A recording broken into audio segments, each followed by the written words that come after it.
向かってくるのか。近づかなきゃてめえをぶちのめせないんでな。ほうほう、逃げずにこの天の聖杯に近づいてくるのか。ホームランと同じタイプのブレイドのことだな。何を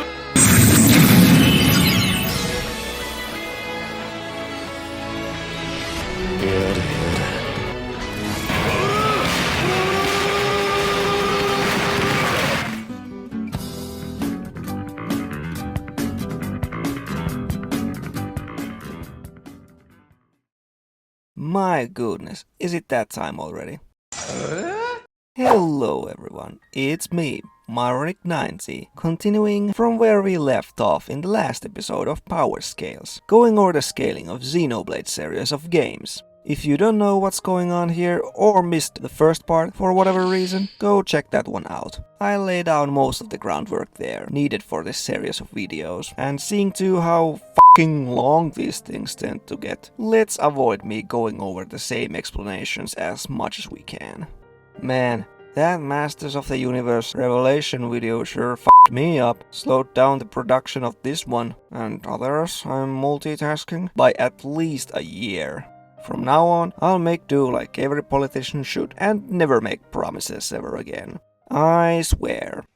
But one thing I can promise you now is that this video will be even longer than the first one, because there's a lot to cover here. This time I'll focus mainly on Xenoblade 2, and unfortunately only on its power scaling, so go watch another YouTube video if you want to appreciate the gameplay or the story parts of the game.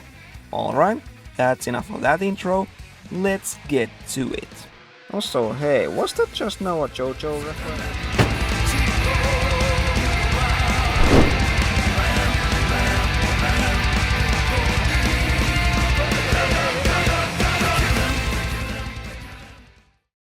So, Xenoblade Chronicles 2, a great sequel to the first one, but very different beast. Like, it's still definitely a Xeno game, but in many ways, not.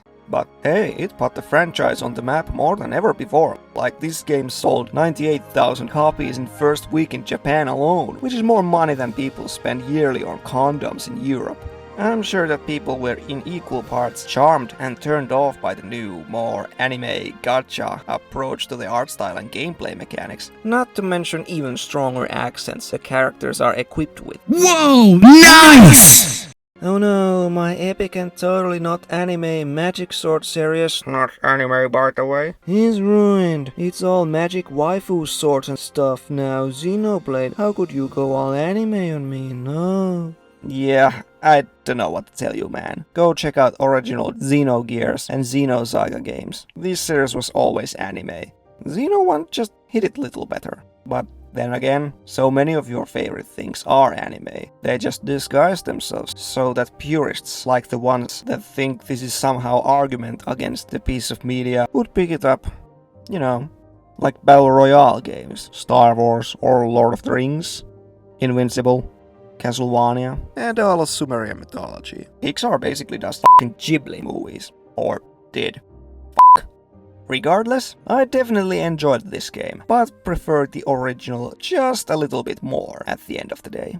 This time around our premise is all rest. A world cloaked by massive cloud sea with no land in sight, apart from the mighty behemoths swimming on it, called Titans, who unlike Bionis and Mechanis of the last game, are still living creatures whose sole purpose seems to be to give humanity a place to live. They were created by a god, the various races of all rest, referred to as the Architect, who is said to live on structure at the center of the Cloud Sea, the paradise of Elysium, on top of large world tree. Despite Titans' integral role as landmasses that people inhabit, they are not immortal, merely long-lived, and the dwindling health of several of the beasts is an ever-present threat in the plot, which is bringing most major countries closer to war. The Titans appear in variety of forms, like the 8 giant mobile countries and several smaller ones used for battle or transport. They are an important central concept of the game's world building, along with another interesting device, the blades and drivers. Blades are sentient anthropomorphic weapons, basically raised on their own right, who are formed of crystallized data in form of core crystals. They are beings meant to grant power and protection to humanity and live basically immortal, perpetual existences, as blades can't truly die, as they instantly regenerate from any injury, unless their core crystal is destroyed, which generally requires power much greater than them to accomplish. But I can't cover the complexities of Blade without also talking about the drivers. Drivers are people with the aptitude to bond with core crystals and awaken the blade sleeping within. How does one qualify to be a driver is explored very little, but it's implied that one needs to possess extraordinary willpower and physical strength to handle the process. Practically any being that touches the crystal qualifies at that point. The drivers, funny enough, are the ones to handle the fighting, utilizing the blade's signature weapon, while the blade itself takes on support role, granting buffs that increase their driver's power, speed, arts, accuracy, and healing, as well as providing a sort of personal force field to absorb some damage, among other things. The blades are divided into attackers, tanks, and healers based on the arts they grant to their driver, and have mastery of one element of nature, as well as specialized set of skills that may include anything between insight, botany, salvager knowledge, and even things like making fucking dumplings. Since they are half immortal, in battles with blades, taking out the driver becomes the opponent's priority, as upon driver's death, blades will return back into their core crystals, regrettably losing all memory of their past life, and needing to slumber for a time till they can be re-summoned. Despite this, blades can fully operate without their drivers nearby, even several countries away, with only slight drawbacks to their full power. So basically, they can fight solo and even have their own powerful special attacks to go with. However, in turn, the nearer they get to their driver and more their wills and actions sync up in battle, makes them both stronger than individually, also allowing them to perform devastating joint attacks. All in all, pretty fun concept for a power system. Basically JoJo stands with autonomy, and you can have multiple to switch between at will. So, Pokemon then? I guess? At this time with conversation. Be that as it may, not all blades are made equal, and there exists 4 different classes of them. Common blades, those Ultraman-looking mofos fodder drivers use and exist in hundreds. Rare blades, extremely powerful blades with unique appearances, personalities, and many times unique abilities. Artificial blades, that are people-made mechanical beings that follow same principles as blades, but can be engaged to those that are not compatible with actual blades. And weaker variants exist as mass-produced army. And finally, Aegis. 2 but not really legendary blades said to be the apex of all blade kind, and will get their own section further down the video. Rare blades, also called unique blades, are the ones that are story relevant and are used by our main cast, and showcase the fun art style of the game, which confirms that the architect must be an otaku for creating them. Like so many creative and gorgeous design works here. Apart from few looking like Genshin Impact rejects, though there's this one frustrating thing in this game's character designs in general, where this same 2-part cape is fucking everywhere. Like, fuck! Even pre-existing characters are retconned into having them via forked hair and crap. I can't unsee them! 2-part capes, fuck! Regardless, our main gang collects various blades during their journey via gaining core crystals, which in gameplay appears as gacha system, which received complaints from the player base. And sure, it ain't perfect, but I don't see how it's that bad. At the beginning it's a bit slow, but you acclimate core crystals at steady pace and it's all fucking free. If you wanna be infuriated at gacha games, complain about stuff that actually asks for your non-monopoly money. Sorry, got a bit sidetracked there. Oh, hey, look, flesh eaters, what's that? Gee, that's crazy. Remember how I said that Blade's cruel fate is to go back into their core crystal and reset after their driver passes? Flesh eaters are special blades that sidestep this function by fusing with humanoid cells, allowing them to basically be their own drivers. The process is very forbidden and grants the blades greater power and new abilities. Heck, they can even wield blades of their own. They are not immortal, but live for extremely long time, and upon death, disappear forever. Several members of Torna organization have this trait.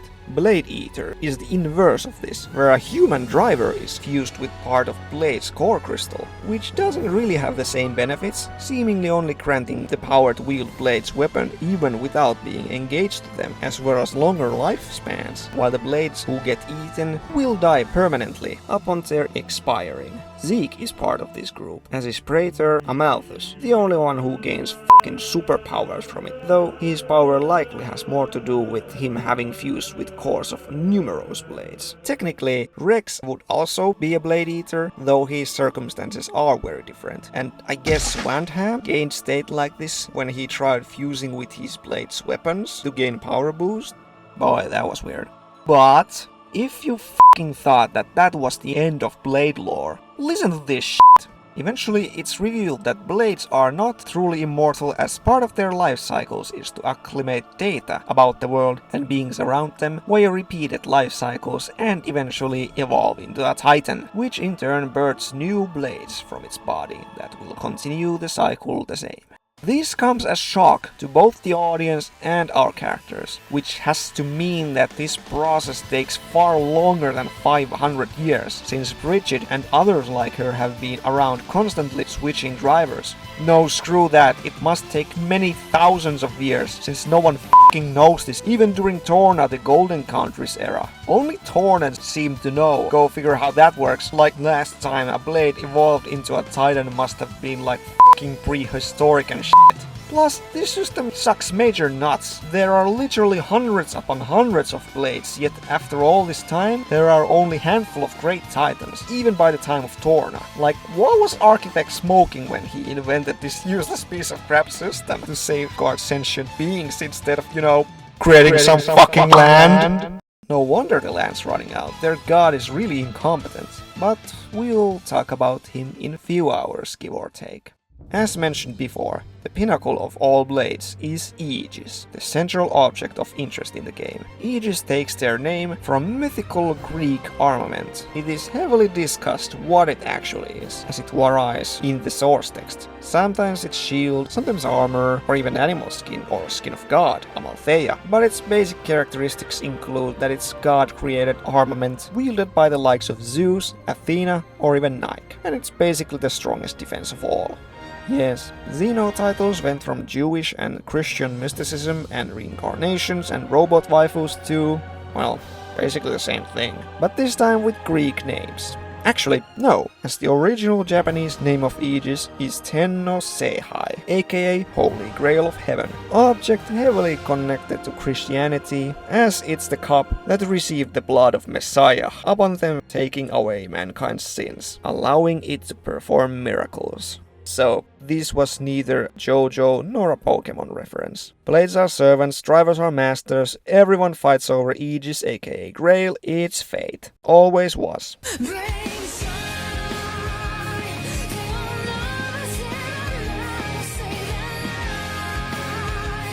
Side note, you guys know that I'm advocate for authentic translations as much as the next Die Hard, but Xenoblade tends to have really boring naming conventions back in the land of Nihon when compared to English versions in my opinion. I don't know what it is.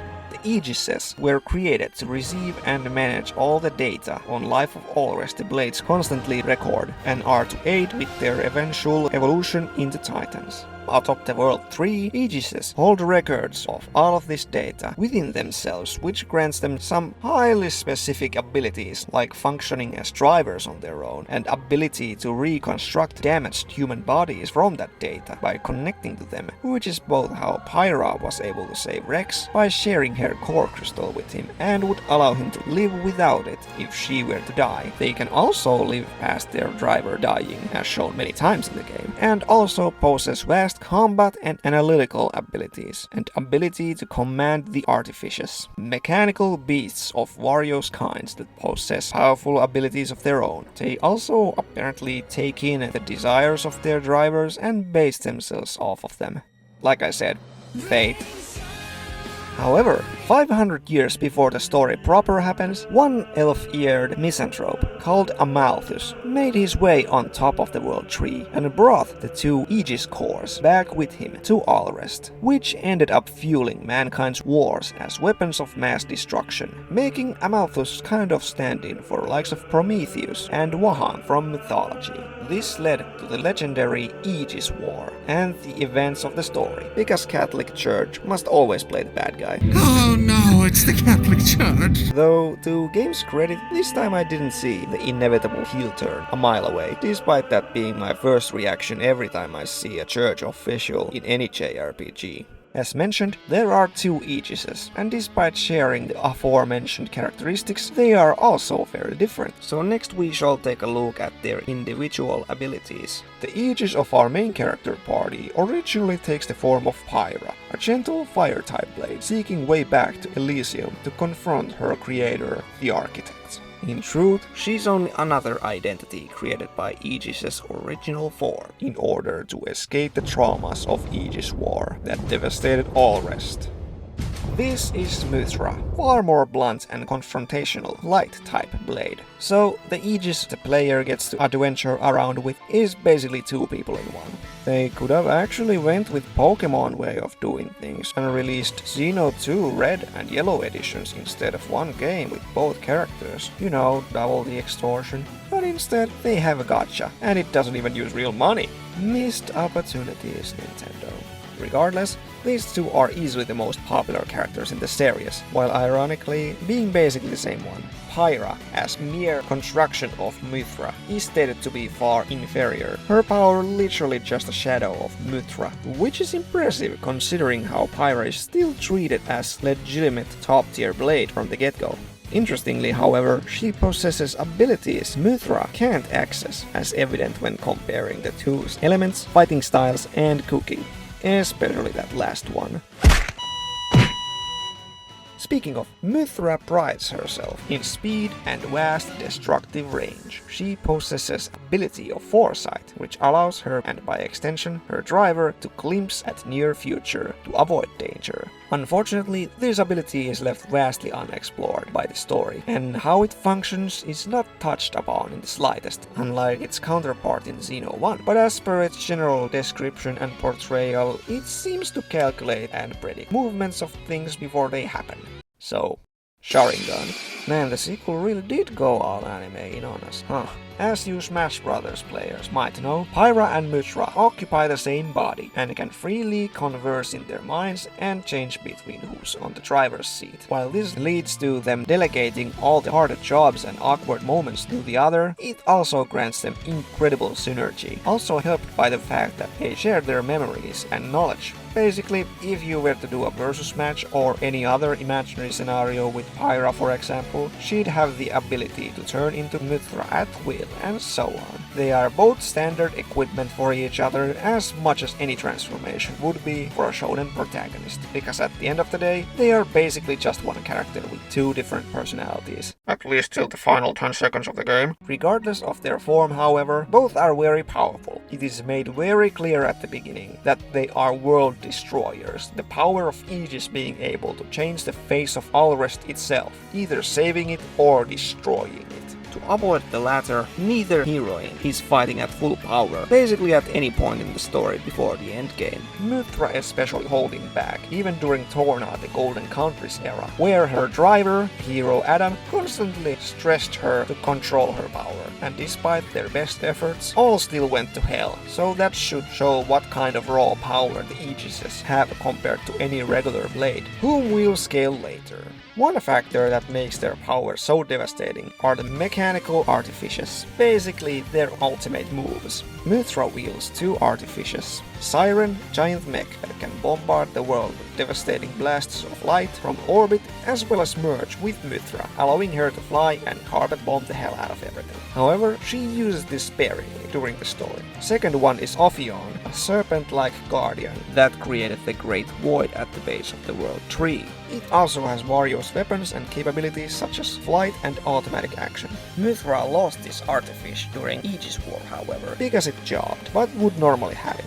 And that's Pyra and Mythra. Moving on to our second Aegis and the antagonist of the story. This is Malos. He sucks. That asshole, the Aegis. He was the first Aegis who was awakened by Amalthus and took upon his desire for oblivion. So he set out to destroy all life on Alrest, Architect, and the entire world. And this caused the Aegis War, which ended with his core crystal getting damaged, which becomes the reason he seeks out Pyra and Mythra after they too are unsealed 500 years later, so he can absorb part of their core to regain his power.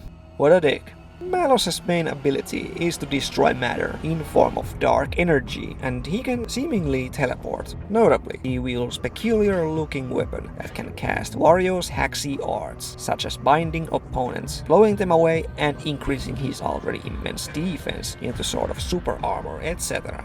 We will come back with this weapon more when it's time to talk about the origin of Aegises. Like Mythra, Malos also wields his share of artificers, a whole army of them as a matter of fact. He has his own version of Siren with basically same functions, and then there are dozens if not hundreds of artificial gargoyles, smaller autonomous mechs that act on his will. While they possess immense destructive power, they are basically army of flying fodder for him. In battle, Malos tends to act cocky, preferring to f*** around and have fun, rather than going with most optimal plan for killing everything, which led to his defeat during Aegis War, where he and his army fought Adam's and Mythra's party fairly evenly, which is very impressive, till he blew up Torna's capital, which caused Mythra's single-minded desire to end him to manifest part of her true power, demolishing his lame ass, despite his overwhelming numbers advantage. Next, in modern time, after regaining his Aegis power, he got bullied by Nia, so this guy has no hope of being final boss. The power Mythra tapped into partially to defeat Malos was then sealed by Adam. Our party recovers the key to this power in form of third version of Mythra's Aegis sword, which along with Rex helping her let go of the fear of her own power, unlocks Aegis' true power, the Master Blade. Form is perfect combination of Pyra and Mythra, where their personalities become one, and it's implied that the two splitting and becoming different, only to merge again in harmony, is one of the reasons for them being able to control this once devastating power. Pyra's gentleness completes Mythra's hostility, while Mythra's rationality and confidence completes Pyra's insecurity, which is all facilitated by their newfound driver, Rex. This form is generally referred to as Pneuma, the original name of Mythra's core crystal, which is technically incorrect. In the game, no one ever refers to her with this name outside of Architect, and you must literally name her either Pyra or Mythra. But seeing as to how pretty much all materials outside the game refers to her as Pneuma, and so does the fandom, I will call her that too, though Master Blade would be the correct term here. Pneuma possesses a plethora of new abilities. The amp is so massive that she and Rex defeated Jin, the strongest blade ever, in his ascended state, who previously owned the whole party. And not just him, Malos too at the same time, with hardly any support from their party. And it's no wonder, as even in normal state, Mythra's power has been restricted up to that point. So it's not only new power, but also them finally fighting at 100%. Pneuma not only has massively enhanced light abilities, but she can essentially alter reality itself by rewriting the laws of her surroundings. While this ability isn't really elaborated upon, like many other things in the game, it is implied that all the things she can do in this state are because of it. The abilities she showcases include things like creating armor for Rex out of nothing, energy constructs, flight, healing, portal creation, and ability to serve as the speed of light, a weird feat we will be talking about later. In gameplay, Pneuma can only be activated with full party gauge, but the actual story implies that Pyra and Mythra can become her pretty much whenever. Interestingly, Master Blade mode should be common ability for all Aegises, but only Pneuma is shown to be one. Even Malos, only Aegis who does not have any separate personalities, doesn't seem to possess Master Blade mode of his own. It's likely that his self-doubt over whether or not his desires are his own or his drivers are the reason for this. He may wield his full power without restraint, but doesn't have access to the power of Master Blade, aka his true power. Thus far, all you really need to know about Aegises is that they're really freaking powerful and important, and thus sought out by various factions of Alrest for their own ends. Seriously, you die of alcohol poisoning if you take a sip each time they say f***ing Aegis in this game. The Aegis. The Aegis. The Aegis. Aegis. The Aegis War. The Aegis. The Aegis. Aegis. Aegis. The Aegis. Aegis. Aegis. Aegis. Aegis. Aegis. Peaches, peaches, peaches, peaches, peaches, peaches, peaches, peaches, peaches. The Aegis? More like, all Aegis on me, am I right? There's also a secret third Aegis, not showcased in the game. Ontos. What a twist. We'll talk about them more in later lore section, but now I have to point out that the most important object in the game coming in groups of 3 is needlessly confusing when characters talk about their variants as third of some group or another. Like the Monado and Pneuma sword are named 1 through 3, but then there's also 3 completely different Monados and Aegises. Good lord. My confusion and the Aegis aside, let's talk about our other characters and groups of interest in the game. Compared to the first game, there are a lot more characters, like we got entire antagonistic party to oppose our heroes, who this time, instead of banding together for purposes of revenge quest, during which they realize they must put the needs of others before their own gratification, are a posse of misfits, who straight up go on quest for some land before time shit, where our MC is looking for some may not even exist paradise, everyone pretty much joining him because, f it, why not, sounds cool. Obviously, by moving to talk about our main cast, I should point out that their blades should be considered standard equipment for them. It's literally the point, and blades technically should also have drivers as standard, as they literally can't exist without one, with few exceptions. But specific scenarios where 2 are separated and fighting on their own are possible too, but normally they would fight together. Just keep that in mind. So, let's take a look at the man of the hour, the Oedipus himself, Rex. Why didn't I talk about him along with Aegis as its primary wielder when I did so for Shulk? Well, the guy don't deserve to be in Smash, so... Rex is young salvager living on Alrest and looks for ancient crap from below the Cloud Sea. He's actually quite the everyman compared to Shulk, or most RPG protagonists really. He ain't the chosen one, he's got no special destiny or complicated backstory or whatever. He's just a normie who finds this powerful sword through happenstances and decides to help her out, both out of promise and his own principles. Like humanity could really be using the Elysium if it really exists. Very practical.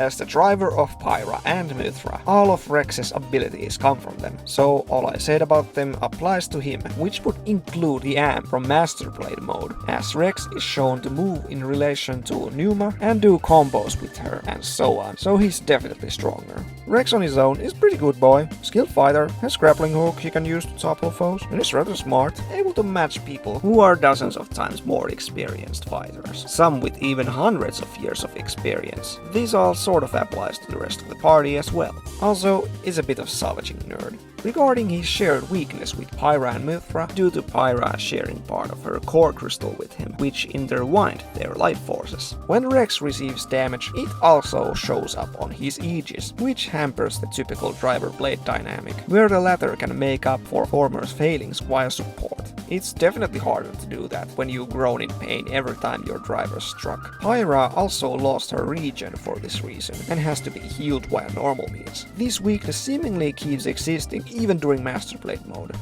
Moving on to the rest of the party, we have Nia, who's the best girl of this game. So much so that the developers foresaw her being most people's favorite and gave her unique mechanic to function as both a driver and a blade, which while cool story-wise is pretty surface level in gameplay, as nothing carries over from driver Nia to blade Nia. She's one of them flesh eaters I mentioned a while back, who after becoming such, feared becoming social pariah, her big thing to accept in the game. She's driver of Dromac, fluffy water-type blade specializing in healing, which is also Nia's main ability, or rather, hers seems to be ability to restore things, which she can use to accelerate cell growth of beings so that they grow tumors all over their bodies. Devastation only surpassed by the hardness with which Rex friend zoned her with.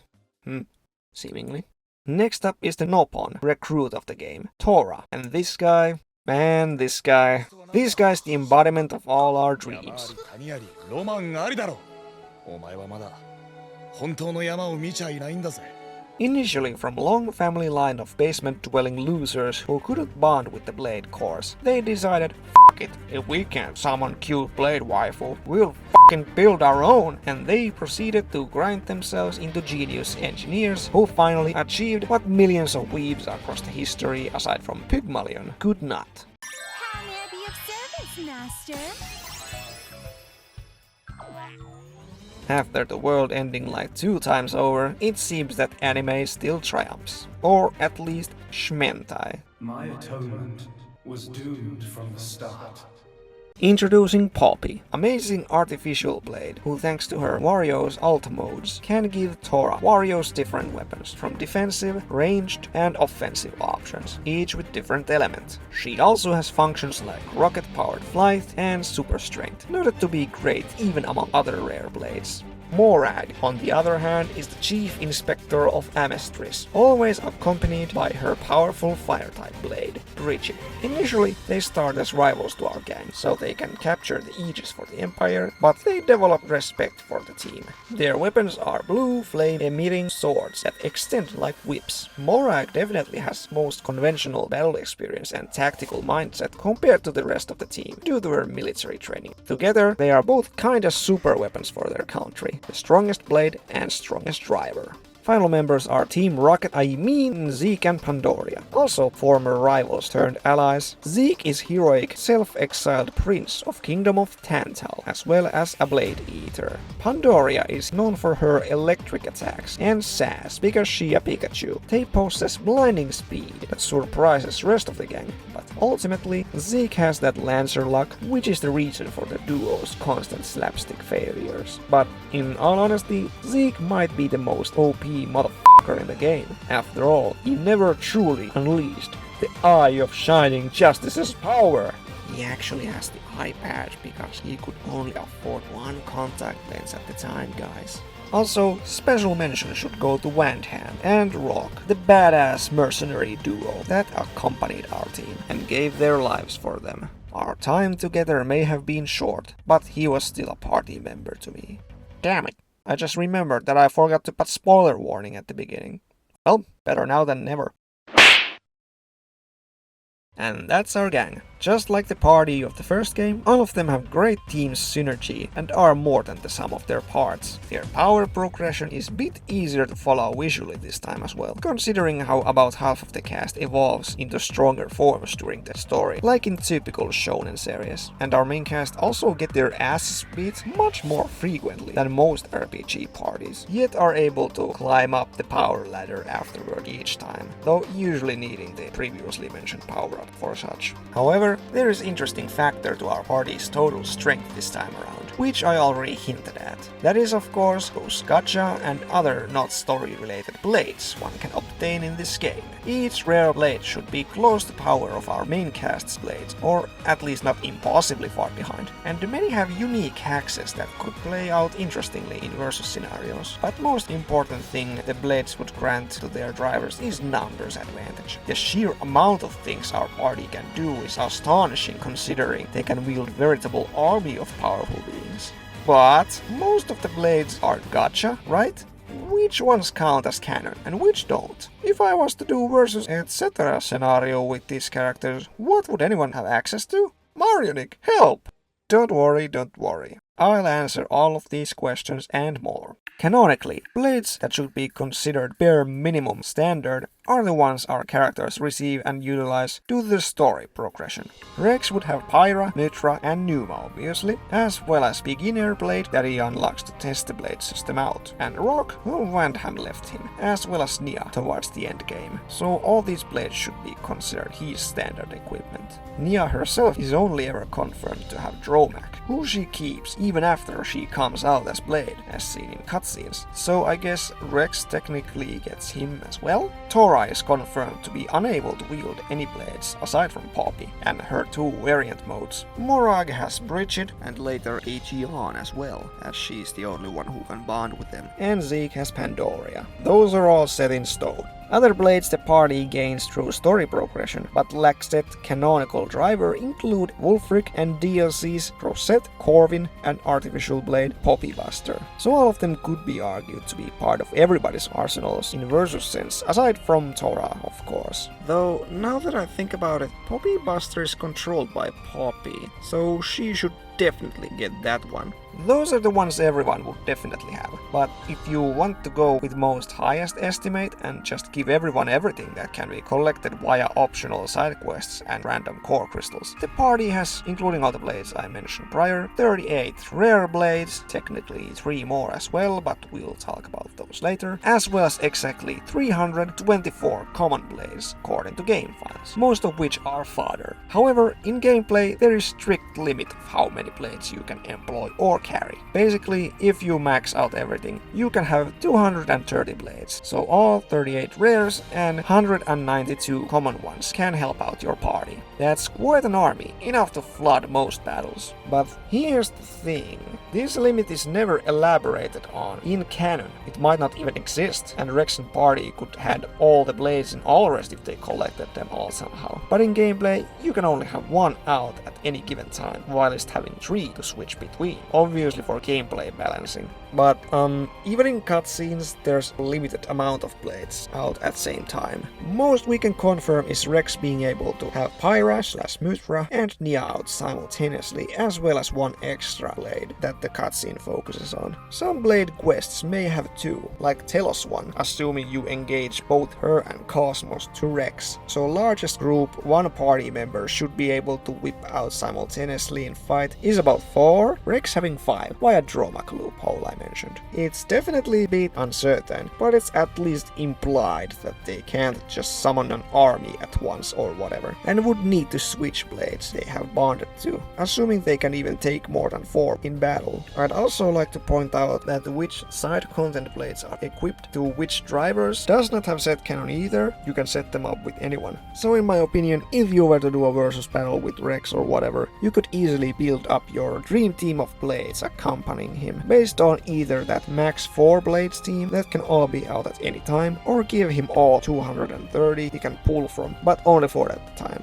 I think that much is within the limits of the story. But since it's not exact science, like many of these make-believe scenarios aren't, you have some room for interpretation in my book. Who knows, maybe Rex can whip out army of 230 blades, heck, even 324 if you like. Like I said, less likely, but possible. Go nuts, I don't care. And after all that, here would be perfect place to introduce another patented Marinic 90 life hack. Don't spend your time looking into random bullshit like these numbers, unless you are really passionate, because by the time you found the facts, you'll notice that today is already the next week. Aside from blades, our party has access to few extra abilities via 2 accessory pieces per person that sadly don't include costume changes like Xeno 1. And blades can equip 1 to 3 aux cores. Here are most relevant ones on the screen.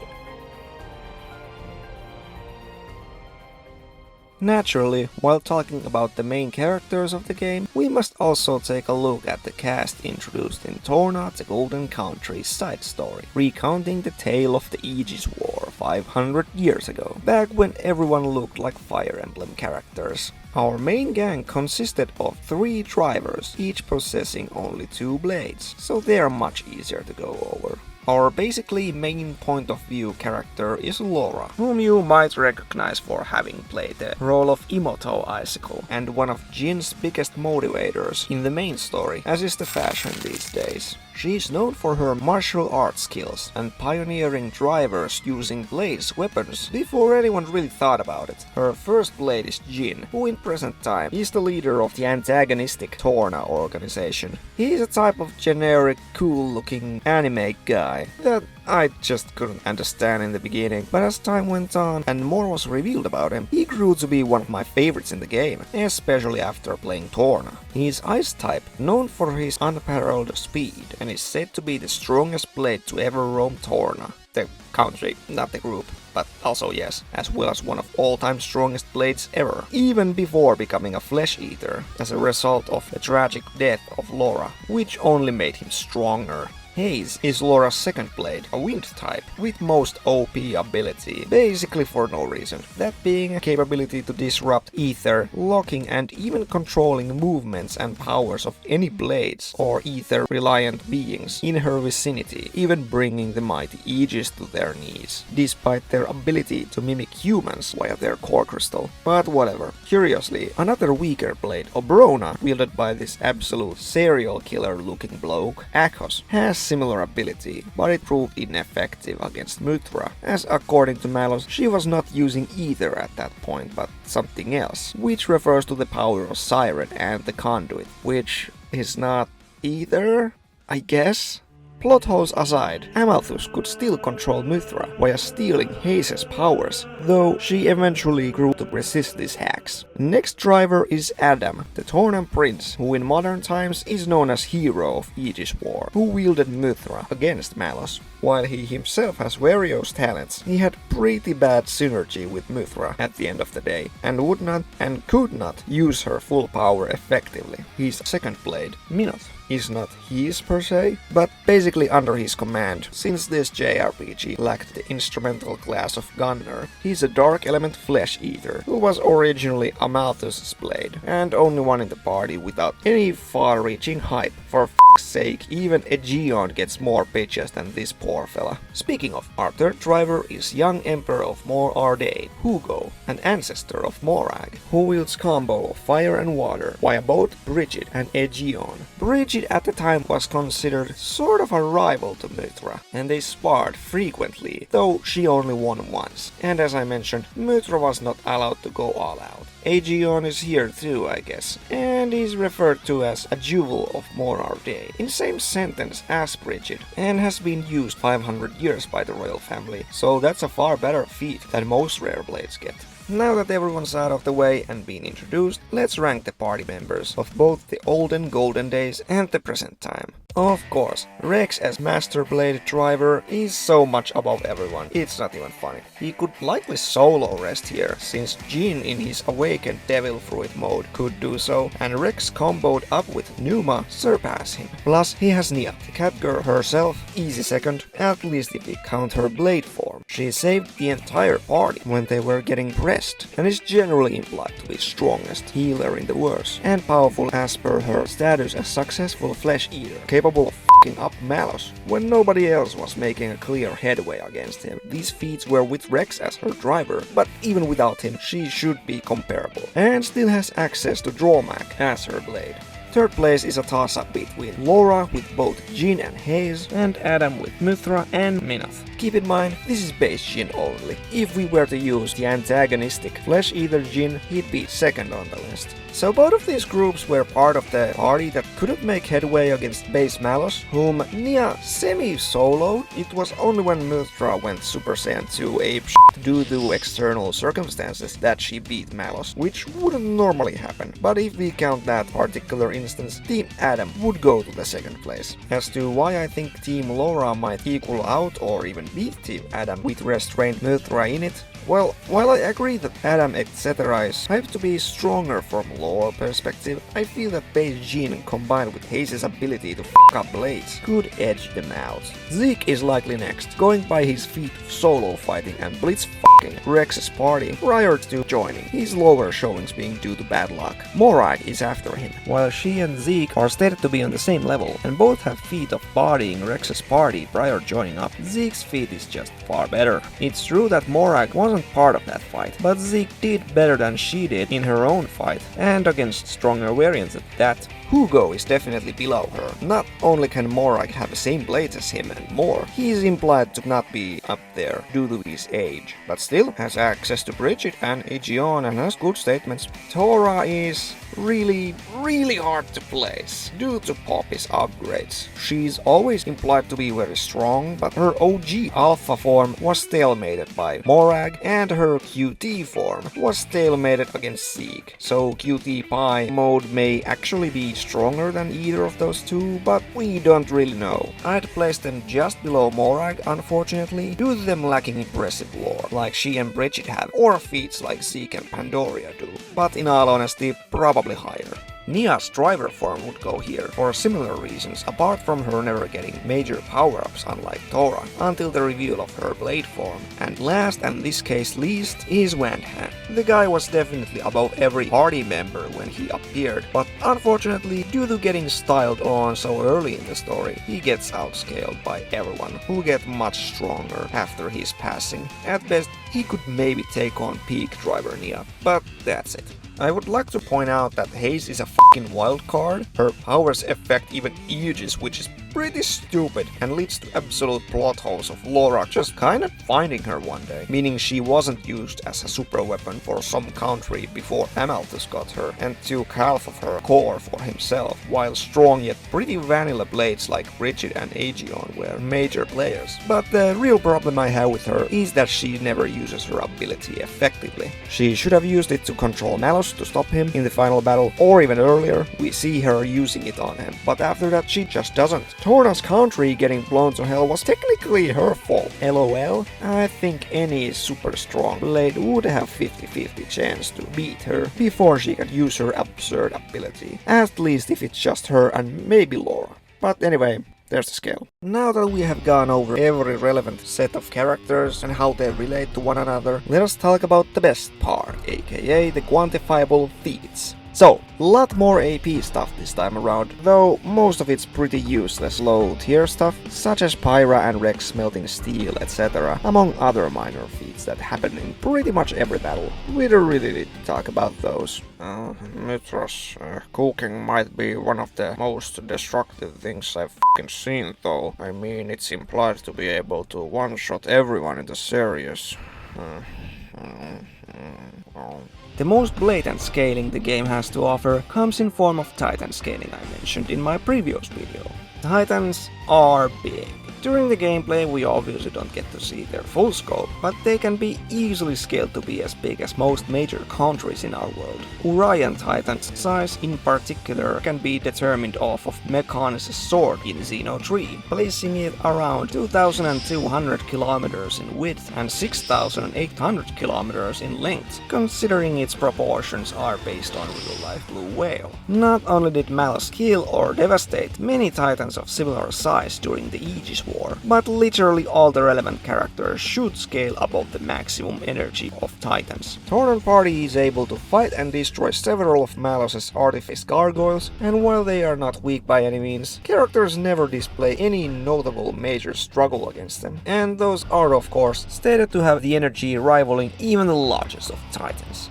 Yes, the same mofos that evaporate just from getting too close to full power Mythra. And considering the size calculated for Uriah, the country class titans would generate about 98 exatons of kinetic energy just by moving in Cloud C, which is enough power to break apart 3 or 4 of Earth's moons in one shot. And Uriah generates this energy constantly. As mentioned, Uriah is only country class, while they are once considered continents like Sia and Torna. Not only does Malus kill the former in one shot, any of the gargoyles and thus the party should scale above even it. But there's more. Oh, so much more. Torna Titan, for no f***ing reason in particular, had this f***-off Godzilla beam that could vaporize titans equal to its size in the past. And fodder gargoyles are supposed to scale above that. Okay. Uriah moving is 98 exatons. What about it doing Kamehameha then? Is it twice the energy it generates by moving? 10 times? Thousands of times? We don't know. Easiest way to get something out of this feat would be that Titan's body is durable enough to withstand the energy of them moving their lazy asses, and that laser just galleons them. Safe to say, this is many dozens to even hundreds of times the energy required to move. So, in all honesty, every goddamn cast member in this franchise should be around planetary to maybe even large planetary energy values going by this logic. This is pretty fucked up. Yeah, that is the fucking baseline we are talking about. Aegis's destruction of all rest would thusly have similar yield, as that would include destruction of every single titan. However, it's never specified how Aegises are supposed to accomplish this task, but judging by this assessment being based on Malus's rampage 500 years ago, where he was just flying around in Siren and blowing up everything one by one, the destruction of Alrest would likely entail just this. However, Aegises have one final weapon that just might be able to do the job in one shot. Artifice Ion, the final and strongest artifice, with power far surpassing even Aegis. It lays locked up in Elysium and is said to be able to destroy the world and existence itself. So it can probably wipe out Alrest in one shot. And that's basically it for the concrete AP feats before the endgame talk. For speed, it's simultaneously easier to explain than Xeno 1 and a lot harder. Electricity and natural lightning-based attacks are incredibly common, landing literally all of our cast at high hypersonic range by being able to react to, block and dodge these moves that would reach around 200,000 to even 900,000 miles per hour. God, why do I use kilometers in these videos for size and then use miles per hour for speed? God, that's so fucking stupid. I just noticed that.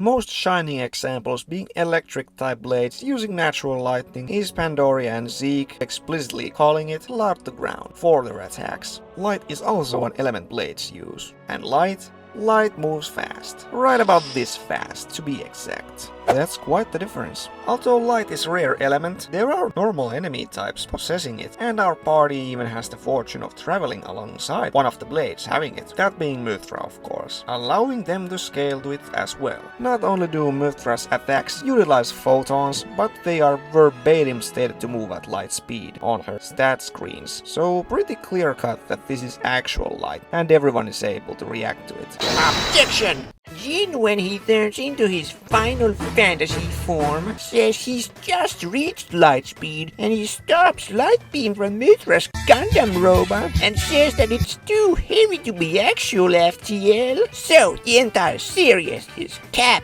and craps out at the smelly speed of sound before Jin. Yeah. Ah, okay. Yeah, okay.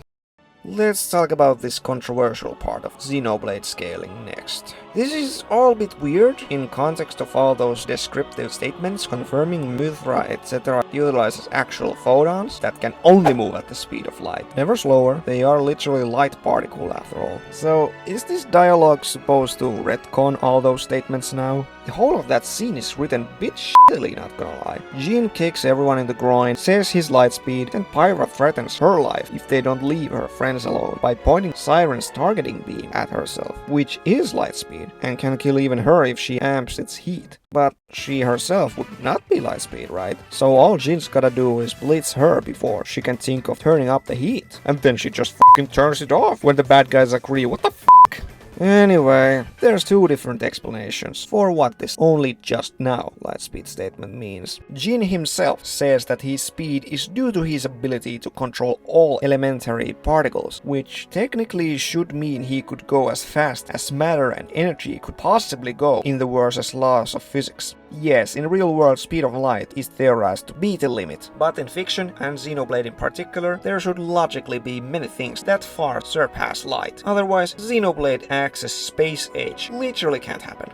Other way to look at the statement is to apply the same logic as some of the DC writers do, where they have the characters literally doing immeasurable faster than time feats, while also saying that speed of light is the limit to matter. What they mean with light speed in this scenario actually means immeasurable speed, the speed one uses to travel through time, though this is very inconsistent from writer to writer. Doctor Who and several others do something very similar. Coincidentally, there's some pretty good evidence in Xenoblade that supports this interpretation. In Xeno 3, Nia and Belia are shown to be communicating across their two separate universes, which was done using light as a medium. Not only would this mean that their light could traverse infinite distance of their home universes, but it could also reach the outside and into the separate time-space of another universe, all in very short timetable, since they don't experience any lag in their conversation. This in turn would mean that light in Xenoblade is not only faster than you, but would move at beyond infinite to even immeasurable speeds. Maybe it was special light, but again would just support other beyond MFTL feats Xeno 1 and 3 cast got going on. So talking about this one low-end / outlier feat that may not even be such is pretty pointless, since there's consistent stream of higher feats anyway. What I'm trying to say is that maybe light speed in Xeno 2 is faster than it is in real life. But regardless, if you don't buy that explanation, this feat shouldn't debunk every other clearly much faster than light feat from the other games that are much more consistent.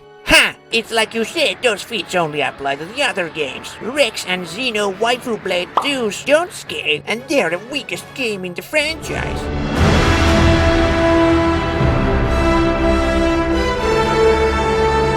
That's right, f***ers. Shulk and Fiora adventure with Rex and pals in all rest in-game's DLC. Even Elma from Xeno X is here, definitely confirming that the game is in the same multiverse. Now we have the 3 Xeno main characters together at last, and didn't even need a Warriors game for that. Though I wouldn't be opposed to that either. But what is truly important about this interaction of Xeno 2 and its compatriots is that Xeno 2's party definitely scales to Xeno 1 party now, while Shulk's etc. appearance is dubiously canon, with even Xeno 3 not confirming one way or the other. Smash Bros seemingly indicates it's being canon in Pyrus and Mythra's trailers, but it really doesn't matter either way, as the creators are shared between the games, and the same guys are portraying an interaction between the casts of the 2 games, and Rex and nobody never goes out a limb to comment on how Shulk and Fiora are these godlike beings dimensions above them or something. They are treated like anyone else really, suggesting that the gap between them and everybody isn't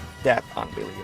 If you want more canon example of the same, this crossover repeats in Xeno 3, where Shulk and Rex again fight side by side, and nobody comments on Rex being any weaker than Shulk, or Shulk being like dimensions above everyone. No, they're just these 2 really tough dudes, who are relatively close in strength seemingly. Thus, it can be safely concluded that Xeno 2 cast would scale to the bracket bullshit from the first game, gaining their MFTL feats that put them at hundreds to thousands of times faster than light, as well as the scaling to Bionis' and Telethia's universal feats, and even the 6th to 7th dimensional feats the first party displayed constantly in their endgame against literal gods. If Xeno 2 party were there fighting Sansa with everybody, they would likely have been treated like any of Shulk's party members. They would have been there, able to fight and damage their godly foe, but would have been mostly carried by Shulk, more than likely. I can see the skepticism in your eyes. Many wouldn't take beyond Universal Xeno 2 scaling seriously, considering how the first game was so flashy looking, with characters shooting out big bangs and black holes, and on-screen remaking the universe, while here we have our characters maybe wiping out their planet, and maybe struggling to surpass light, etc. It's like going from Dragon Ball Super to Hunter x Hunter in terms of visual feats, so I understand. If this was the only Xeno game, you'd have a hard time arguing that Malus can fight Universe Busters or the like. Look, it's still very obvious that Xeno 1 is stronger of the 2 in every possible way, but Xeno 2 is inarguably in the same tier of power, and not like dimension below it. That's all I want you to understand from this video, if nothing else. To further drive this point home, let's look at the feats of the endgame and the earth-shaking lore reveals in store for our characters. After our party has fought with restored Malos and Jin, awoken Numa and landed on Morutha, the ruined surface world below the Cloud Sea, and finally started to climb the World Tree to stop Malos from ascending it, they encounter and battle the mutated Blade Eater god monster Amalthus. Since this was about the time the script decided we needed a crazy asshole, he has evolved himself into incredibly powerful form thanks to repeatedly fusing with cores of various blades, and he easily massacres most of the Torna organization's higher-ups and overwhelms our party, while raving and ranting about divine purpose like 16th century Pope who's just heard the word Protestant, till weakened Jin, who's had semi-change of heart, kills him via self-sacrifice. Eventually, our heroes finally set foot on Elysium atop the tree in orbiting space station. Instead of them finding a lush green paradise, they are greeted by a wasteland shittier than Disney movies post 2016. Pumped out by this, like sperm hitting a rubber wall, our group faces the architect, but not before he kind of f***s around with them. But who is this mysterious god looking down on humanity from above? His voice is familiar. Maybe it's Shulk who's lost hope and his new god somehow. Ooh, there's a lot of scenes name-dropping fate as concept like in last game, which was obviously to f with the audience. Hey, they could have even amplified this uncertainty by showing glimpses of Architect's face. It's the same as Shulk's, but older. But no, it's Klaus, idiot scientist. I prefer to be called Evil Genius! Whom you may know from Xeno 1 as being the one behind the phase transition experiment that ripped the world asunder and recreated it anew into two separate ones. This game's world we've been playing around in is the now wrecked home universe of the first game's main bad guy. Half of Klaus's body and soul became Zanza and lived on in the new universe, while other half remained in his ruined universe, now called the Architect. He explains how he, regretting his great sin, used his vast technology to try and recreate Earth, first making Cloud Sea to cover it so it would dissolve matter from dead planet and recreate it anew on top of it. This is what led to the creation of core crystals and thus Titan Blade biological life cycle detailed previously. He himself has only observed humanity and allowed Amalthus to take the Aegis course because he believed his new humanity was fated for same failures as his own. What a load. I may have hinted at it earlier, but this finally confirms it. Klaus is a filthy dweeb. Not only did he create the anime-looking blades, but he also has the whole package of depression and holing up in his ivory tower. This reveal basically ties back to the two types of gods thing. You know, the one I mentioned offhand in the last video. As there's actually a third type, Grand Clockmaker, an indifferent god who may have started everything in the beginning, but afterwards let things take their own course and does not interfere with the existence any more than designing it. But why doesn't Klaus do it, really? The explanation he gives just doesn't hold any water to me, since he freaking made the starting conditions for the new humanity and could have guided them as to not repeat the past mistakes. It's implied he believes that things are beyond his capability to fix, and even if he did, it would just be fated to happen the same shitty way. But no, in actuality, all the conflict in the new world is the fault of the system that he fucking made! He made overly complicated, unsustainable system dependent on the blades that give humans better tools for war, in an environment that runs out, practically guaranteeing conflicts. No, on Christ, he could have tried anything else. Make a better system, or better yet, create some stable fucking land that won't die. Heck, try to find a new planet that's intact enough to be colonized. Come on, there's gotta be some. There's still stars in the sky. Is Mortal really beyond his ability to fix? He couldn't rebuild there, where there's plenty land. Sure, fine. Maybe all of this was beyond him, but we never get any indication that he even considered trying something else. Apparently, he just wallowed in self-pity. Oh man, I suck. I doomed humanity. I bet my right arm, my new humanity is gonna suck too. Because I, MC of Suck, made it. I deserve this, woe is me. And that mindset made him unconsciously do all the decisions that all but ensured that the destination he gloomed over would be the next stop. It's all his fault. F this old shut-in. Well, at least he makes it all right in the end by forming new land off of the Titans left alive. Wait, he could have f***ing done this at any point! Son of a fuck! In conclusion, Zanza is douchebag of the year and Architect is a shitty passive god, because Klaus himself was a shitty human being in life. You don't make sense. Side note, it's strange that no pawn exists in both worlds. I can only conclude that Klaus really likes these hairy balls, so he always makes them when he's on mood to create life. Regardless, while Architect himself displays only few feats, he shares connection with power of Conduit, mysterious gateway to multiverse and source of limitless energy that powers all artifices, and even grants the power of Master Blade to Aegis. All of the phase transition facilities experiments were based on unlocking the Conduit's secrets. It was its power that separated the universes, made Zanza and Manet gods, and possibly even created all the ether. We may be looking at the strongest thing in this game so far, maybe period. So Architect 2 is likely a very powerful divine being by being connected to it. He seemingly has some manner of immortality and cosmic awareness, sensing his other half, Zanza's imminent death, which will also be his end, and result in disappearance of the Conduit. There's few ways to look at this. Either Architect blatantly senses this just like Zanza via his control of fate, or he simply knows by still being connected to his other half via that portal dangling out of him. Also, as a little theory I'd like to throw out, maybe the reason Architect dies at all is not his other half's death, but thanks to Shulk Wanda Maximoffing all the gods in the end of Xeno 1, which would include him. Like if Shulk's reality warping affected all of Xeno multiverse, which it may honestly have, as it is said to have opened up his sealed universe to others, eventually leading up to Xeno 3's events. Maybe the reason Conduit also leaves is because of Shulk as well. Would make the feat absolutely nuts and kinda nonsensical considering Conduit's implications. But we don't know that for sure as of now. You see, the Conduit is big deal. It's stated to be a gateway to higher dimension that not even Klaus can know anything about. This implies it's yet higher realm compared to the multiverse, and likely even the 6th/7th dimensional memory space I detailed in previous video. Why this is to believe is because space-time transition that started basically the entire series was the Conduit's power that was supposed to ascend humanity, and this is exactly what happened. Half of Klaus and Galea became gods, Sansa and Maine, and Trinity Processor Unit became administrator of New World. Thus, this new universe, unlike all rest, is entirely made up of ether, power apparently flowing from Conduit's far-flung dimension, as many are calling it. Conduit's origin and purpose still hold many mysteries that need to be further looked at a later date, which may lead to new revelations about this franchise's potential power scaling.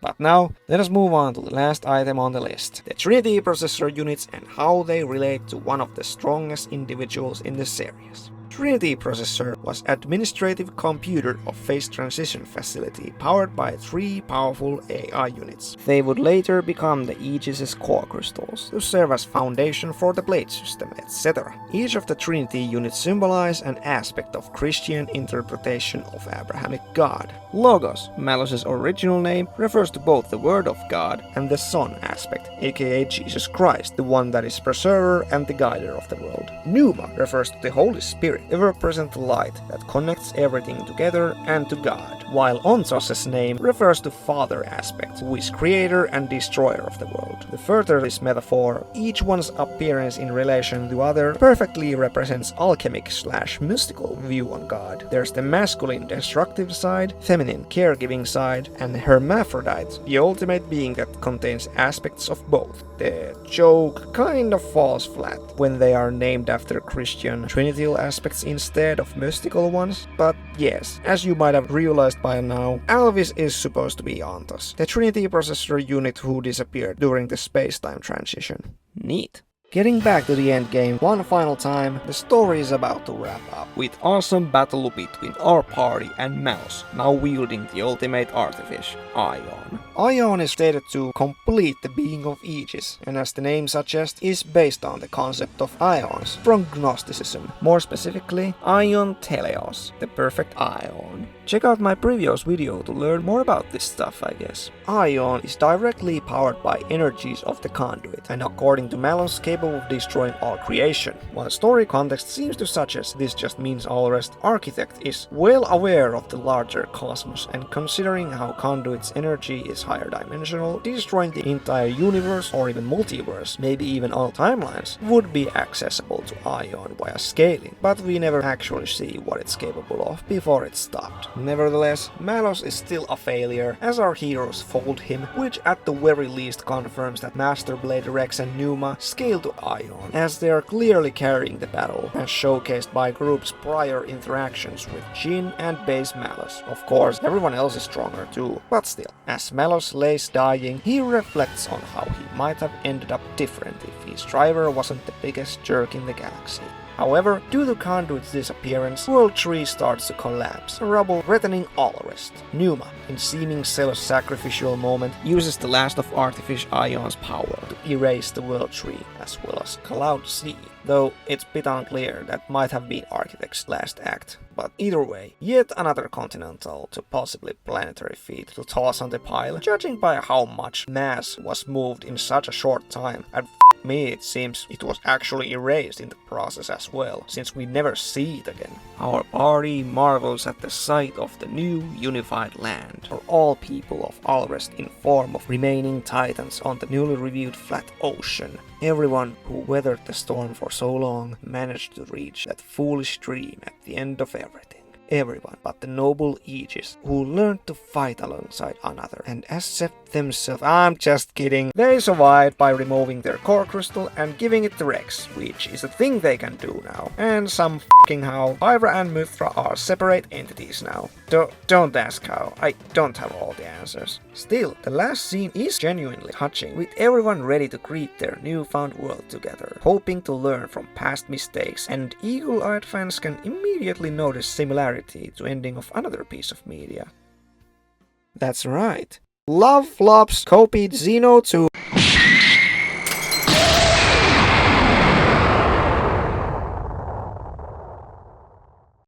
And that's the scaling of Xenoblade Chronicles 2. But oh no, I can't wrap up just yet. Conduit, Trinity processors, what the f*** is all this shit? I know I may have thrown quite a lot at you at once, so let's spend little time exploring these points a bit further before I conclude. This is for all y'all frantically smashing your keyboards to write how energy of the conduit that comes from a far-flung dimension, likely above even memory space and passage of fate, since it led to their creation, would make everyone in the verse 8th-dimensional, scaling off of Master Blade and Aion gaining their power from it. In my opinion, that sounds just a tad bit silly. Like, dude, in the last video we determined that the god tiers were on this realm that's 7th dimensional via feats, and now suddenly everyone scales to a thing that's specifically dimension above that one? That doesn't make any sense now, does it? The best way to look at it is that Master Blade, or Aion, gaining their strength from Conduit, does not scale to the totality of its power. It's like drawing some water in a small bucket from a well that is by nature inexhaustible. Drawing a portion from something bigger than you is the definition of scaling lower than the entirety of that thing. Yes, they do draw on its higher dimensional energy, but to what level, we don't know.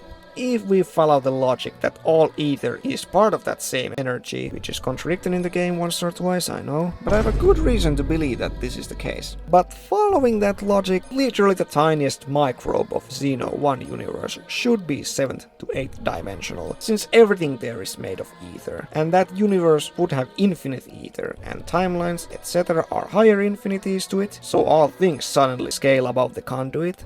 If that sounds like a million things that don't make any sense, you're catching on. That's pretty nonsensical, and what you would get when you let amateurs scale. In fiction, higher dimensional energy is a quite common trope, but just small amount of it doesn't make you higher dimensional, unless it's supported by other things. Yes, I know that you shouldn't be able to divide infinity like that, but the well metaphor would be fine in this case, since no one is using the full conduit. The conduit might well be a 8th-dimensional construct, but anyone scaling to its full power is BS. Next is the time to finally address the titan in the room, Alvis being Ontos. It is rare to see a homosexual in this region. At first, this twist seems to be cool and makes perfect sense. Ah, we were using Aegis the whole time in the first one too. Holy shit. But then you think a bit deeper about it. I said it last time, but Alvis seriously is very unique. Unlike their two siblings who were kind of these info analysis thingies stuck on a table and later these strong blades, Alvis is omnipresent system that not only regulates their universe, but is also its foundation. They operate entirely different from the blades and can bestow several weapons based on themselves in the form of monado, unlike just one. And those grant people powers of God that control the world. Don't see Aegis as doing that, so what gives? There are several factors to consider here. Ontos disappeared before the blade system itself was created. Modifications and data that allowed Logos and Pneuma to take human forms in the first place came after the transition, so naturally they won't exactly function like a blade would. There's also evidence that Ontos was different from the inception point and may have been intended to be stronger than the other processors by default, as they were created as arbiter between the two, which can be tied to the fact that they contain characteristics of both, and how the monado wielded by Zanza and Mainnet may actually be based on Pneuma and Malus, though this is unclear. Furthermore, as I said previously, the transition event itself must have changed Alvis into the godly being we see in Xeno 1, making them the foundation for that universe. The job naturally comes with perks. Rules of the two universes being a bit different may also be a factor here, like how they treat ether in each game changes semi-noticeably. In Xeno 1's world, it makes up all things, physical and non-physical, while in Xeno 2, it's treated more like the Force or any other anime power system. It's kind of this energy source that exists everywhere, but it doesn't literally make up fate or something. And only ones really affected by its absence are blades, who draw their power from it more profoundly. Kinda weird that it's never again as important as it was in the first game, but oh well. Seeing as to Monado and Blades and what have you all manipulate the substance in some way, it's easy to see how Xeno 2's cast would have more restrictions with the world, which is supposedly made up of less ether. I have my own problems with this logic, but that's the gist of it. As one final point, some may argue that Alvis is still just an Aegis and the reason for their world-controlling powers is simply that they are awakened as Master Blades, symbolized by the 3 stages of Monado, similar to Numa's 3 swords. Even more interestingly, Malos's sword appears similar to Monado, and he even invokes its name in his arts.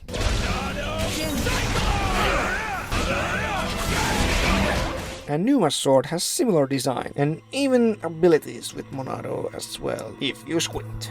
But like I already told you, this interpretation is faulty, as Malos realistically can't be Master Blade. I think we would be told if he was one. He's also so weak compared to Numa that he needs Artifice Ion to compete, while Numa with Ion looks like dog water to Xeno 1 god tiers. Cool, she has reality warping or whatever, but we don't got a clue how far it extends. It's implied to be pretty minor actually, since she doesn't just handle obstacles like Indol attack and World Tree falling down with it. So again, not close to Alvis. Alvis shares their origin with the two, so of course there will be resemblance, even if they've changed functions. But saying that all 3 are Master Blades when their sword becomes the Monado is a take like Sims 4's DLC. I'm not f***ing buying it. There are plenty of reasonable explanations why Alvis is so different. So enough of talking about that in every video. That's another one of these wrapped up. To summarize, despite looking a lot weaker than cast of the first game, Xenoblade 2 characters can easily be proven to scale to them, just short of the most godlike feats, making things scale to 7th dimensional tier of power and immeasurable speed. They have a very complex and interesting power system, and the game as a whole is immensely important in tying the narrative of the entire franchise together, and is worthy sequel, while also being the biggest crossover between the games, before future redeemed that is. As for ranking everyone in the game, all random monsters and fodder drivers belong to low tier, while mid tier is populated by strong drivers and blades like Vandham, etc., as well as Torna organization at the top of their game, and excluding Jin. High tiers are Malos, who was defeated by both Adam's party in Golden Country and main story party, who have fought everyone below them as well, whom characters like Amalthus and Jin eclipse before Rex surpasses them with Aegis' full power and Master Blade. The god tiers would include Malos with Artifice Ion, and finally combined powers of Master Blade Rex and the party who managed to defeat him. Numa with Ion is likely superior to that if you grant her full gas tank. And speaking of hypotheticals, theoretical full power Numa would have all of her artifices and Ion combined with Master Blade Rex and all his blades, which would be their unrealized peak in the game. You could maybe even throw Shulk, Fiora and Elma into the mix too, but based on interactions in the game, they are just allies helping out, despite functioning like blades you equip in gameplay. So I personally wouldn't count them. The Architect, on other hand, is hard to place. He is pretty unknown, but above Titans for sure. He may outscale everyone in the game for all we know using some technological hacks or whatnot. He's supposed god after all, but we don't really see what he can do. So let's put him at unknown. Lastly, the Conduit is currently the strongest thing in the game. I decided to forego ranking the Titans, since they are passive f***s that need to be directed, and even assuming that they were at full fighting mood, or we'd consider ones with special powers like Torna and Titan, they'd likely only get past fodder driver level, maybe up to stronger ones, considering that Artifice Gargoyle statement. I hope that none of you were expecting major updates on the series scaling, though I suppose we did get that a bit with the Conduit. hopefully the next part featuring Xenoblade 3 will fulfill that desire even more. Things are only gonna ramp up from here on, and I'm very excited to present my further scalings to you all, but it'll definitely take a while before I'll get there. Like I said, I'm multitasking. Anyways, thanks to you all for watching again. I hope you enjoyed and look forward to the next part of the series. I really struggled with ordering around the script of this one, and it may have still ended a bit chaotic, but hopefully it doesn't show too much. There was just so much information I wanted to convey, and here I'm still thinking that I left out too many things, despite this video's length. Like, I'm kinda bummed out we never found out more about the Conduit. I mean, that overgrown Tetris block is basically the reason for everything in this franchise. Gee, that was random. Well, I'm sure it's not that big of a deal.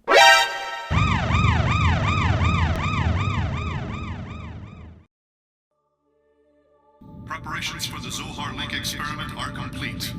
We'll begin phase 1 in 60 We are about to bear witness to the birth of a universe! The space-time anomaly that engulfed Milsha.